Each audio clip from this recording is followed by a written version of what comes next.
Hey guys, and welcome back to Let's Play Dynamite Headdy. We are now going to move on to Act 5, but first, before we do anything, we've got one more bonus game. If we beat this one, then we'll have all 4 numbers, and we won't have to ever play this game again. Now, this is pretty much the granddaddy of all the games. You're not going to have to make 20 shots, and this time a lot of bombs are going to come out of these things too. So this one can be somewhat difficult, and it can also take a long time. For me, anyway, but not for you, because editing is a wonderful tool that keeps you from having to go through the same hassle that I do. Okay, so we've now made all 20 shots, and we can get our final number 0. Hey, well, that works pretty well. Alright, so now we've gotten all 4 of our numbers. Our code is 2590, so we can enter that in at the very end of the game in order to see some bonus material. Okay, so now we're going to start Act 5, and this is one of the more annoying parts of this game. I think if this game has a downfall, it would probably have to be this level right here. Okay, what in the world? Did you see that? That was automatic, by the way. I was not controlling that. The game actually glitched, and Headdy jumped into the pit and made me lose some health before going into this. I have never, ever seen that happen before, so I can't believe I actually got that on recording. But anyway, we're now going to be fighting Trouble Bruin, or at least his head on some kind of weird machine. He's got a couple attacks, the one where he swings his head back and forth and will take out a section of the stairs. Obviously, if you fall down, you'll take damage, so you don't want to do that. And you cannot damage him while he's out there because he is out of reach. And even if you could reach him, I'm pretty sure he's just invulnerable anyway. Now, when he squints his eyes like that, he's going to come in, and that's when you get a chance to hit him. But only once. So, basically, it's just down to random chance what he decides to do each time. So, this battle could go by really quickly if he decides to charge in a lot. Or it could take forever if he decides to just stay out there and be a wimpy, pretty much. So, alright, so we got a little bit lucky there, getting 2 or 3 hits in a row. I think it was 3, but I wasn't really counting. You can actually get a secret bonus point for this if you scroll up, like, super high. Like, if you spend forever in this battle, you'll get a secret bonus point automatically. Most people would say that generally means you have to lay off on attacking him for a while, but I've had plenty of times where I've gotten that secret bonus point, hitting him every chance I got. So, this battle, it's really just all down to luck. And like I said, I think this is probably the lowest point of this game, is this level right here. But it's just one of those things you learn to live with. So, he actually does do quite a bit of damage, too. So, if you don't really have a good strategy for taking care of him, mine is usually just stay underneath, as you've probably been seeing. And then if you see him nod his head back and forth, just jump up as high as you can. And, you know, if he squints, then make sure you hit him from the bottom. But yeah, if you don't really have a good strategy, he really can take your life away. And jumping into pits does actually do quite a bit of damage too. So you are in a little bit of danger here if you don't really know what you're doing that much. Alright, there you go. Finally, it was like 5 stair things in a row. Alright, then eventually you hit him enough, he will break apart, and then we can jump up and enter the next part, which again glitched and didn't show the title. Man, I'm telling you, I'm just having all kinds of weird things happen here. Alright, so here we're going to have to go around this little circular platform, which is kind of interesting, and use Hangman in order to make our way up. Now, we're going to have to fight a couple of mini-bosses here, actually. This one is kind of annoying, because the 3D effect is really kind of weird. We have to hit each of these things enough to make each of them die, of course. And I think you can actually get a bonus point here if you defeat them both without taking a hit. So we're going to try to do that anyway. We're on a good track for it. Nope. Alright, there we go. Yep, see, there it is. I knew we would. Now, okay, this part is really annoying, by the way. Those cannons have incredible aim, so really your best bet is just keep moving and hope you don't get hit there. Thankfully, they don't do too much damage, so you don't have to worry about it too much. Now, here we're going to have another mini-boss. This guy's going to roll around in a circle here. Then he's going to open himself up. Obviously, he's only hittable from the bottom, but here they give you this thing to stop time, and that'll let you get a lot of hits in. I think this guy takes 16, so I haven't kept count, but if you do this right, you can get him on this cycle. Just keep hitting him every chance you get. If you want, you can do the stop time thing, but as you can see, we just got him before he got back to the middle and started rolling around again, so that's good. Okay, so now let's keep on heading up this thing here. At the top, we're going to get a life recovery, which is nice. That'll bring us back to That might even actually be full health, but here we're going to face Spinderella, who's going to be the Keymaster of Act 5. Now this is really interesting because it has both a foreground and background component. As you can see, he's spinning around, and the weak point is on his back there, as Bo so kindly pointed out for us. So here you just have to go back and forth, keep avoiding his fists. Eventually they'll get stuck on the ground, and you have to come around back and hit him this way. So if you know what you're doing, this boss is actually very easy, but it is still pretty cool either way. Alright, so let's do this again. You actually have to dodge 4, 2, 3, and then on the 5th one you can just keep going and he'll miss, and that'll let you get a few extra hits in if you want. Just make sure to watch out for the spike things on the ground, and this time watch out for Bino, or Bino. I still can't determine how I'm going to pronounce that. If you hit him 4 times, he'll die and you get a bonus point. So now, once he goes through 2 cycles, he's going to spin the thing around, and this time we're going to be focused in the background. So now we're going to have to sort of do it back there. It's kind of interesting, actually, but...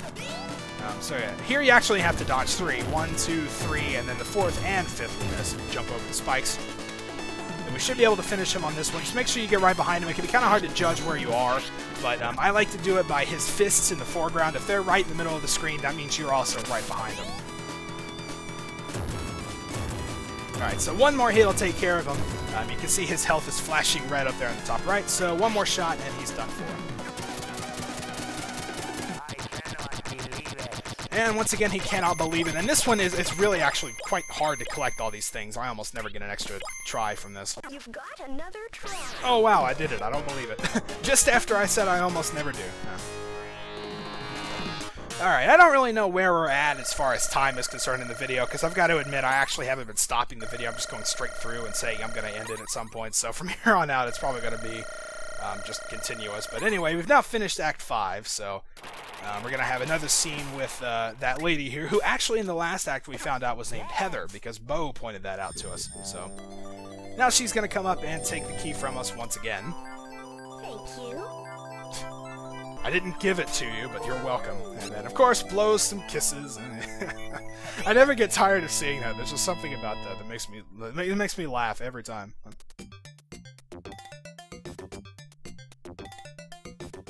Okay, so now we're going to start up a very interesting part of the game. We're going to shift a little bit from the... Oh, wow, look at that. Yeah, there's actually... I forgot about that. There's a Bino head here, and if you hit that, I think you get a bonus point for it. Let's see if it'll scroll through again, actually. Maybe not. I guess it only shows up once, but anyway, we're going to kind of shift from the platforming focus that we've been having, and we're going to go to sort of a side-scrolling shoot-'em-up type game. There's a few heads you can choose from. I like the biplane for this because it fires in 3 directions. That's very helpful. And as you can see, it's a little bit unfair sometimes. You do take a lot of damage, but basically just make sure you avoid those guys. They also do a shot in your direction whenever they shoot out the little beam or whatever, so you do really have to watch out for them. That can be kind of hard to avoid, but looks like we did alright. So yeah, just avoid the little shot that was right underneath me there. Now the bird head you don't want because it sucks. It really, really sucks. So avoid the bird head at all costs. Okay, so now this little crane is going to reach down and pull something up from the bottom, and that's, of course, going to be a little mini-boss here for us to fight.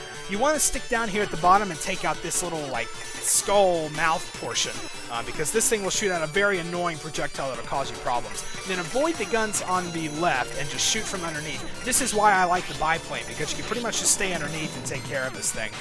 Shoot this gun so you don't get hit whenever you go on up. Eventually, after enough hits, it'll get destroyed, and now we can focus on the crane itself. This is actually the weak part of the boss. It takes a lot of hits. I'm wanting to say maybe 64 in total, but I've also heard that you can't actually deal damage to it until a certain point, so I mean, it's kind of, you know, hazy on how many hits it actually takes. And then, of course, here some cloud cover sets in, so it makes it really hard to see what you're doing. Just try to maintain the correct position to hit them with the bottom shot is what I like to do. It usually puts you out of the way of those mines those planes are dropping, and lets you keep hitting the crane as much as possible. So let's just keep shooting this thing. This is actually quite easy at this point. It's really not that hard to avoid the shots. And the shots, I think, only do like 1 hit point of damage. As I mentioned at the beginning, you would have 16 in that case. Then once you destroy the crane, the ship's going to fall, of course, because it's no longer supported. And now we are done with this section. Alright, I guess we can, I don't really want to do this, but we'll show the bird head real quick, because we're actually going to get the switch again. As you can see, it kind of just, like, lobs these little projectiles from the top. It's really annoying because you can't shoot anything directly in front of you. You have to be over top. So, that's where this gets a little bit annoying. And now here we're going to see Trouble Bruin once again. He's going to shoot some mines at us from the background. So, here we're going to switch over to this, which is the final head that we haven't shown yet. This is the laser head. Basically, it goes through pretty much all, like, projectiles and everything. There's also a life recovery there if you want it, so that's probably a good thing to have. But it'll shoot through pretty much everything and always do damage to whatever's straight in front of you. The other thing about this is that you're locked into facing to the right. You can't shoot back to the left or anything. So it does have a little bit of problems when you get into situations like this where the enemy's on the left side of the screen, but you can pretty much just wait it out until you get back over here. And eventually he'll go back in the background again and pretty much just repeat the same process. He doesn't really do too much different.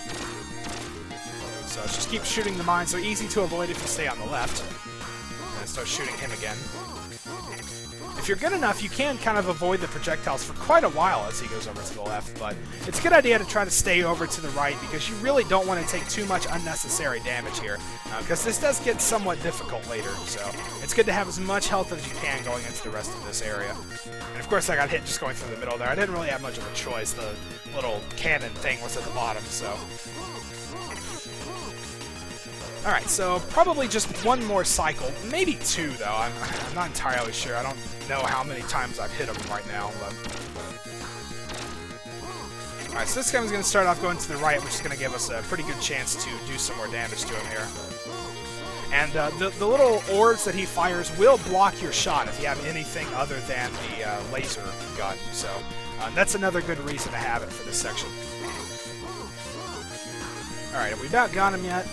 Yes, okay, when he starts shooting the mines rapid fire like this, that means that he is done, and he's going to stay in the background until the end of the fight. So, let's just finish hitting each of these things. It's pretty easy. You can really just alternate going up and down if you want, you know, and shoot him on the left side of the screen. It's pretty easy to deal with. You shouldn't take a hit here.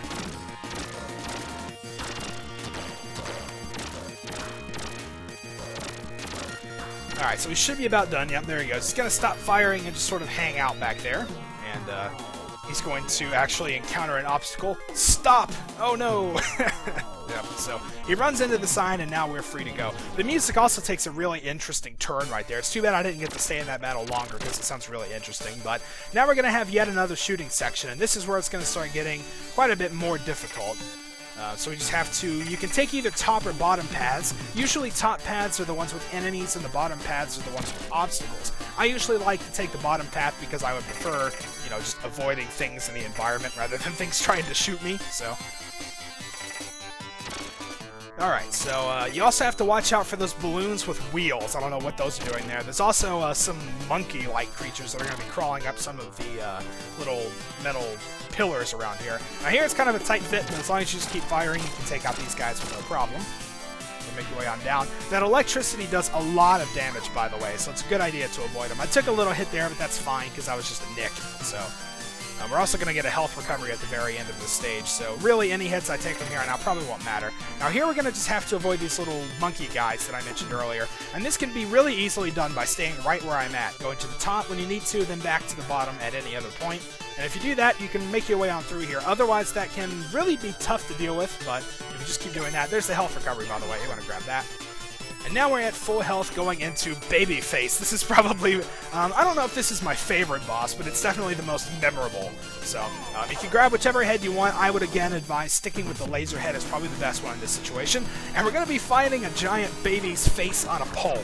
It's going to shoot these really slow-moving orbs. It seems like they're not that big of a deal, but actually there's going to be a lot of them, and they move really slow. So it's very easy to get hit, especially as he starts to move over to the left side. As you can see here, I've just barely got room, and I've somehow made it through there. That's kind of hard to do, but eventually you hit him enough, and his orbs will explode. Now get up top, because he's going to turn into a boy's face on a pole. Yeah, it's kind of going through all the stages of life here. Now this one, I really made a mistake there. We're going to have to stay on the right. But that hand will come up and start shooting out those electric bolts at you. So here the best thing to do is to stay as far right as possible if you're using the laser head, because that'll let you just stay over here and avoid those lightning bolts pretty easily. And then just stay over here. It'll always come up where you are, so just keep that in mind. Now we can hit him as much as possible and then go back over to the right. Looks like we did enough damage, though. He's going to head back and then enter the next form, which I guess is man-face. Awesome. Alright, so this one is a lot more in the traditional shoot-'em-up type style. He's going to shoot out a bunch of lasers we're going to have to avoid, and this giant banner is going to come down and really obscure your vision, so you have to pay close attention. Move over to the right here, because while the banner can't hit you, the fist that's holding it can. So you want to move over to the right just a little bit there, then stick all the way to the left to avoid these things. Alright, then eventually he's going to stop shooting, and then we're going to enter, I think this is the final phase. Yes, it is the Old Man Head. Now, if you want, you can just dodge his hands and just keep moving back and forth. It's easy to deal with. If you shoot him enough, he will eventually go away, and then you'll see Bino is in the middle there. But this happens if you let him grab you.